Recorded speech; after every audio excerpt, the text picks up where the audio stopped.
entenderem qualquer coisa que eu fale, por favor, não se acanhe, tá bom?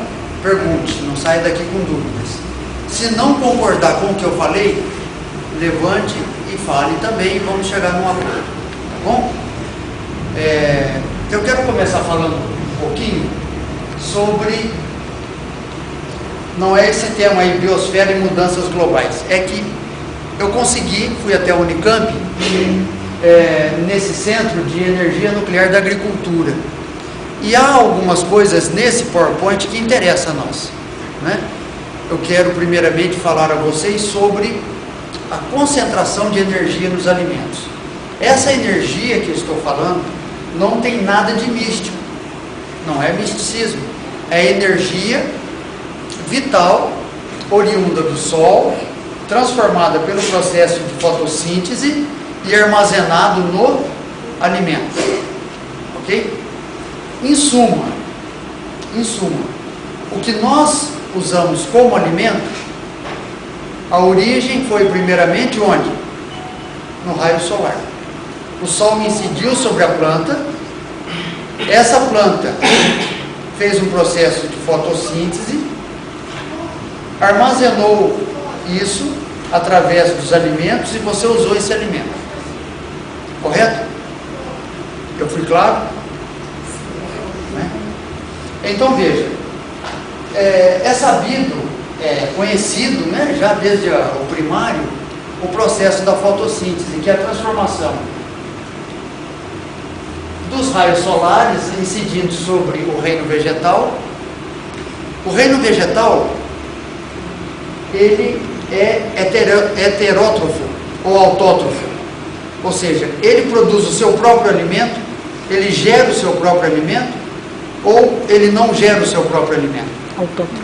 Ele é autótrofo, ou seja, ele mesmo produz o seu alimento. Nós não temos capacidade de o nosso corpo gerar o próprio alimento para si. A planta, quando ele produz o milho, o abacate, ele produz, por exemplo, a mandioca, né? A manioca esculenta, é o nome botânico da mandioca, pé da mandioca. Ela produziu o seu próprio alimento? Ela produziu a sua reserva alimentícia, vamos facilitar um pouquinho mais. Produziu. Aquela raiz é uma reserva de energia para a planta. A cana-de-açúcar, ela produz a reserva para ela mesma. Eu vejo onde moro, que estou na região produtora de laranja, uma das maiores do Brasil, chega nessa época de seca, o pé forneceu substrato, foi produzido fruto, e o fruto é uma reserva de energia para a planta. Nessa época de seca, como não tem água no solo suficiente, a planta suga a água do fruto para as raízes. É inverso. E a laranja cai de murcha no chão. Não pensa você que está perdido.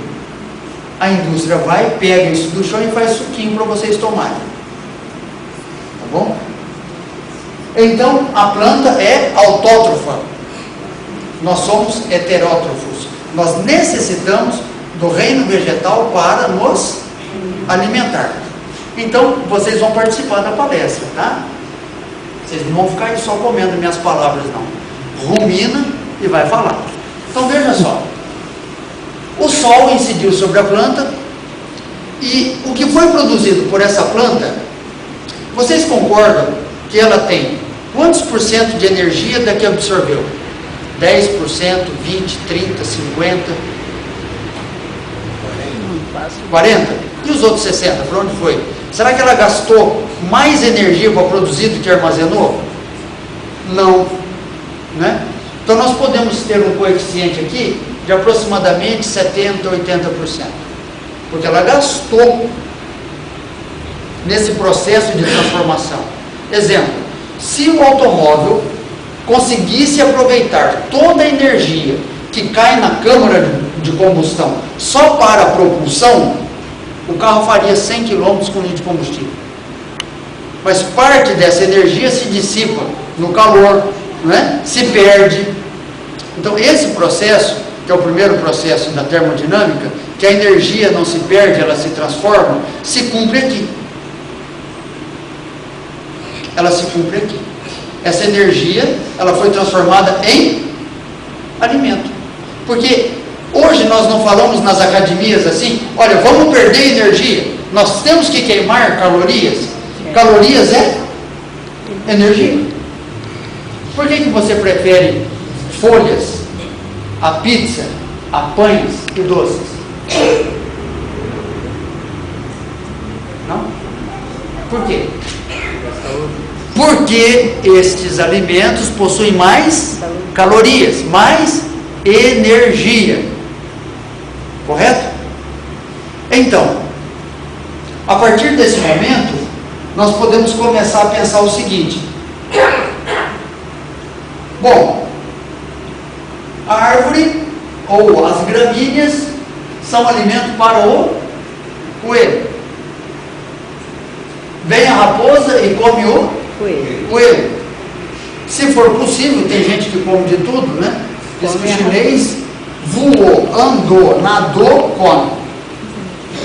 Ou seja, qual desses daqui, qual desses seres, dessa cadeia alimentar, está utilizando um alimento com a maior concentração de energia? Analise dentro do que nós falamos. A raposa? Vocês acham que ela tem a maior concentração de energia? Por quê? Porque ele comeu um alimento primário. O primeiro que come. O primeiro, na cadeia alimentar. Eu li uma notícia na revista Science, que é uma revista de referência mundial, onde foi comprovado que o computador parou. É estado de espera, só mexer. Ah, é? É. Então ele não vai esperar. Vai trabalhar. Você muda a configuração para não esperar. Ah, verdade, irmão. Até ele que para trabalhar tem que ter energia. Tá vendo? É que eu tenho um técnico aqui perto que é fantástico. Esse camarada entende. Né? Então ele para trabalhar tem que ter energia. E se comprovou que o fitoplâncton, que está na base da cadeia alimentar dos seres marinhos, ele desapareceu aproximadamente dos mares 40%. Então eu fui entender o que diz a palavra de Deus. Matem a charada, o texto bíblico que eu estou pensando, lá da 7ª praga, pertinente aos mares. E morreu toda a alma vivente. Os seres marinhos morreram. Todos. Lembra-se do texto bíblico? Toda a alma. Por quê? Se você interrompe a cadeia alimentar, Tem que morrer. morre desde uma sardinha até uma baleia, e por consequência todos os seres que dependem dessa cadeia alimentar. Então nos últimos 50 anos, apenas 50 anos, desapareceu 40% do fitoplâncton, porque ele é extremamente sensível a mudanças de temperatura. Ou seja, esse fitoplâncton é alimento dos peixes menores e assim vai, até chegar no cidadão que come o bacalhau ou a baleia.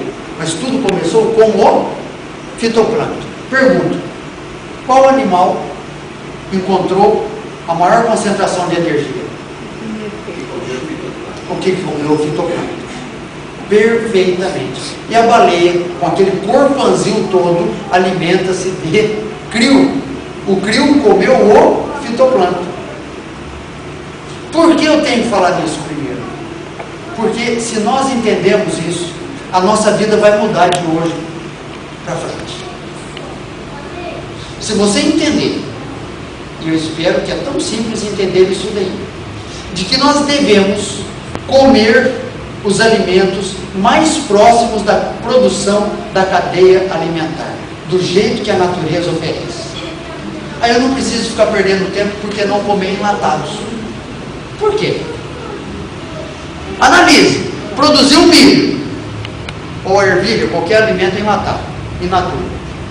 Produziu o milho, produziu a cenoura, produziu A ervilha.